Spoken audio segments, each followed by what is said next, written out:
Hello guys, we got a Saturday MLB slate on PrizePicks for July 9th. For Saturday, we actually got some later games. There's only 2 in the morning on the Pacific West Coast time. So, this board waited a while for it, but it really isn't that great in my opinion. Maybe some things will open up once we do get lineups over the weekend, Saturday, Sunday games. Sometimes some wacky things do happen. So that would, of course, make either the pitching or the hitting stand out a little bit more. But right now, just looking at it the night before, it's really not that good of a slate in my opinion. So just going to wait and see. Maybe we have some MLB live plays that we could play again. No pitching that I like right now. So I'm just going to start off with hitting. For hitting, the first one's going to be Riley Greene, 6.5. I like this one, but I also like his runs and RBIs. Both over, of course. So the Tigers are going to be playing against the White Sox. Johnny Cueto on the mound. Riley Greene been called up, and he's just been the leadoff guy. He was a really good prospect. I would say he's living up to the hype. Got a very high walk rate. It's at 17% against righties right now. Johnny Cueto, he's not the guy that's going to walk a ton of batters, but against lefties, 9.6 walk percentage. So that's good to see. And that's important because if we are taking something like a running RBI prop, then of course we want him to be able to get on base. And as a leadoff hitter, if Greene can get on base, of course, with the possibility of a walk-in play, hopefully these guys behind him can drive him in.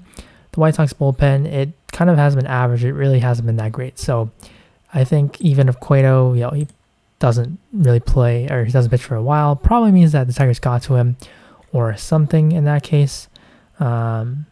But leadoff guys usually the highest chance to score a run. So that's the reasoning for this one.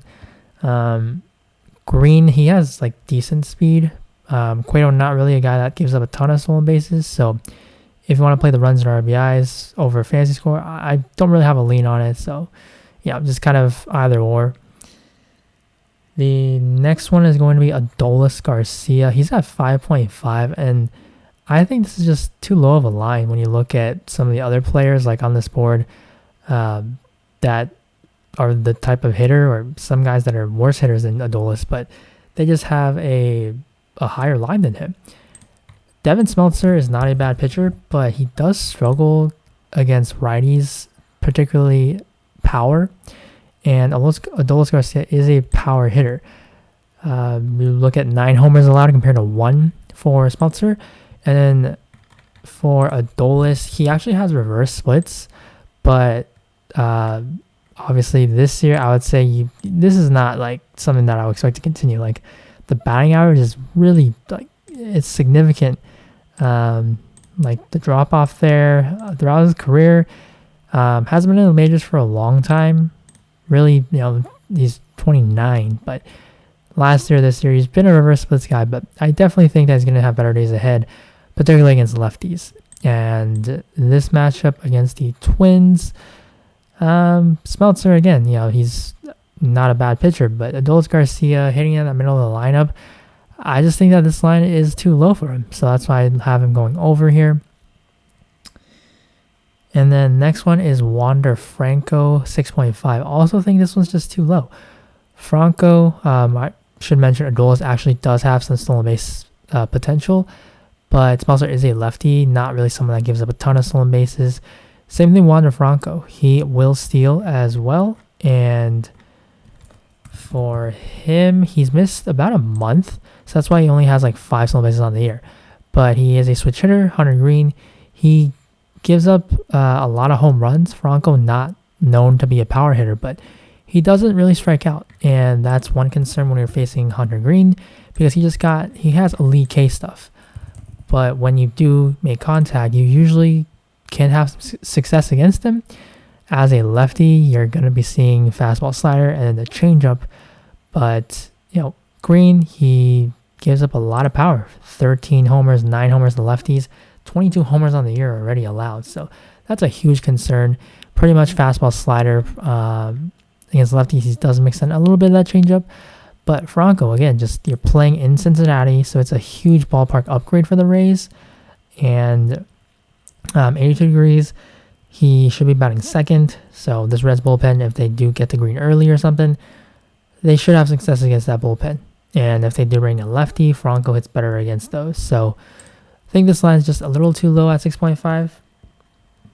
And then his team actually, Yandy Diaz, if you want to take 6.5, I'm fine with that as well. But he does have a hits and walks prop. That's, of course, going to be 1.5. Usually when someone's at 6.5, it probably means it's probably better to take the over on the fantasy score or take the under on the hits and walks. But Diaz, if you look at his numbers, he can, like, this is why it kind of stood out to me. So Hunter Greene, he will walk batters, 29 percentile only for the walks, and Yandy Diaz 99 percentile when it comes to walks. Taking a look at the splits on that, so Greene here 9.5 overall, and then 11.2 compared to 7.9 against righties. But Yandy Diaz 16.8% against right-handed pitchers. That is just an insane rate. And you look at the game log, he has games where he will walk twice, even a 3-walk game here, like 3 again. Like, he just has such a good eye. He hits for average, near 300 hitter. He's been hot recently, playing in Cincinnati, one of the best ballparks, the best hitter's ballpark actually. So I actually would be fine. This is one of the rare scenarios where I think he could take hits and walks over 6.5, because he could certainly just walk twice, and that would be, of course, only 4 fantasy points if he doesn't come around and score. So this is a rare situation where I'm okay with taking the over on the hits and walks for him. The next one is going to be Katel Marte, also 6.5. A lot of these are just because I feel like the projections are too low. Where is he? Right here.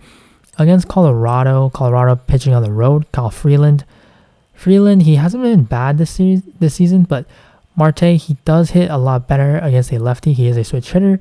And yeah, Freeland, he will struggle against righties just because the platoon matchup there, Marte gets the advantage.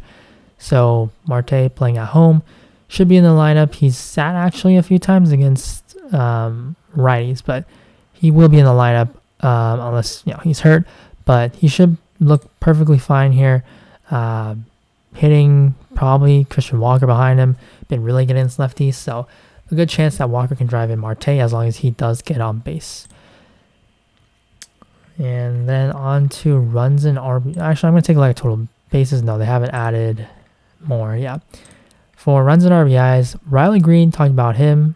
And then Derek Hall, 0.5. I like the over on this one. Dakota Hudson, he just doesn't strike guys out. He walks a lot of guys. And Derek Hall, he has about an 8.6% walk percentage in the minors so far in his career.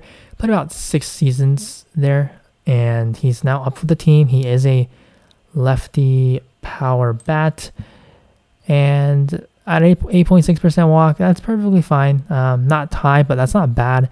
In Hudson, he will walk guys, particularly lefties, a 5% higher walk rate against lefties. Hall right now without Harper, he is a cleanup hitter.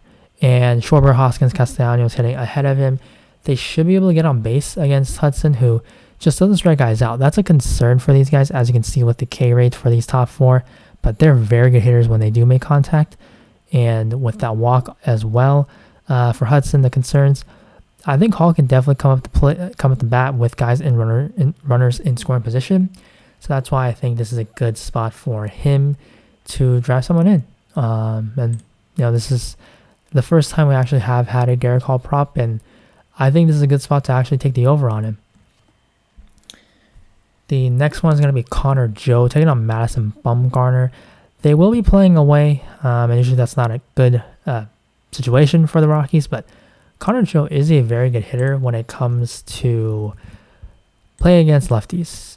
And Joe, his splits aren't as drastic as some of his teammates, like CJ Cron, who actually, I think he got hurt. He actually left Friday's game. Connor Joe, his splits, so against lefties, he's batting .320, so very solid there. Bumgarner, as a lefty, he gives up a ton of power to righties, although Joe he is not known for his power. But Bumgarner, he just does not have the K stuff anymore. He has a ton of blue here. He's just not a good pitcher. And he throws pretty much the cutter and fastball to righties.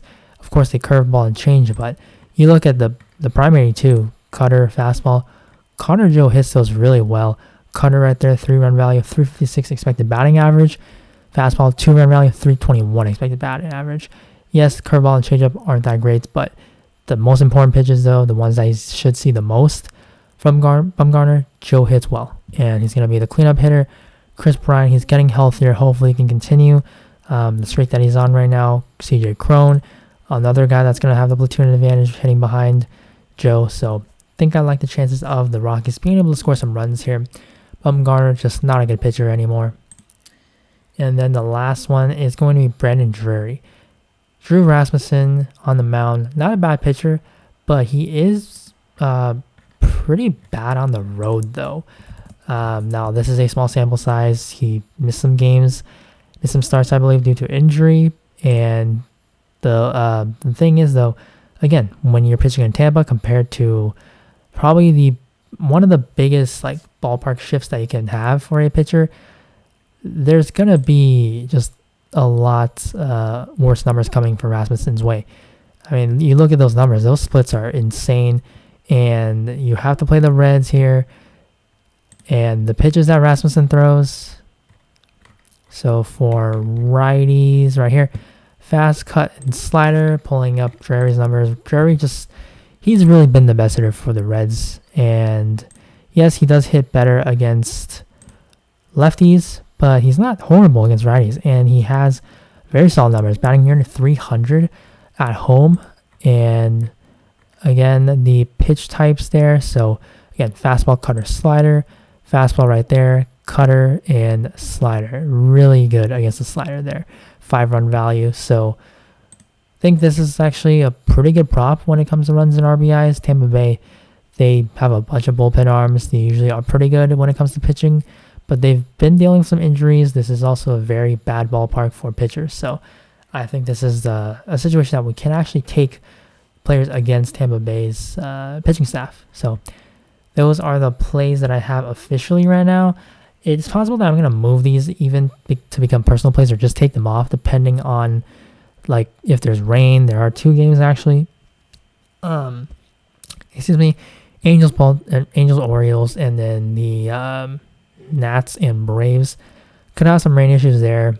But if something funky like a lineup change or something, then yeah, I'm gonna have to adjust these plays. But for some personal ones that I'm looking at, so the fantasy score, well, runs and RBIs, there's one, Marcus Semien, because he's probably going to be battling it off against Smeltzer, lefty-righty matchup. But hitter fantasy score, I just feel like that late game of Seattle against Toronto, like, yes, Robbie Ray and Alek Manoah are very good pitchers, but like these guys are really good hitters, and we have some really low lines. Like, I'm interested in pretty much all of them: Springer, Bichette, Crawford, Julio Rodriguez, Ty France. Like, these guys, they're just way too low, especially Robbie Ray.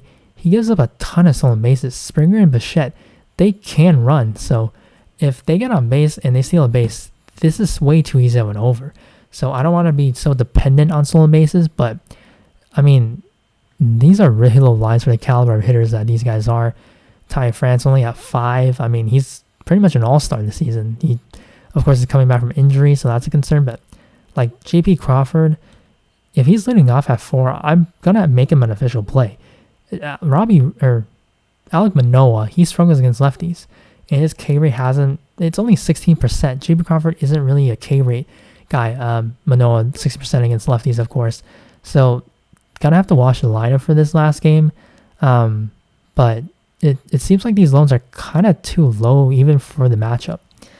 Now, for some like home run plays, if you play on like a site that you bet on home runs, some guys that I think are in good spots: Mike Trout, Adolis Garcia, Jonah Heim, Jose Altuve, Alex Bregman, Jordan Alvarez, Kyle Tucker, Jose Ramirez, Josh Naylor if he plays, Ronald Acuna, Dansby Swanson, and Austin Riley. Stolen base pitchers to target: Yu Darvish, Carlos Rodon, Framber Valdez, Robbie Ray, Madison Bumgarner, Kyle Freeland, Zach Thompson, Drew Rasmussen, Kyle Wright, Martin Perez.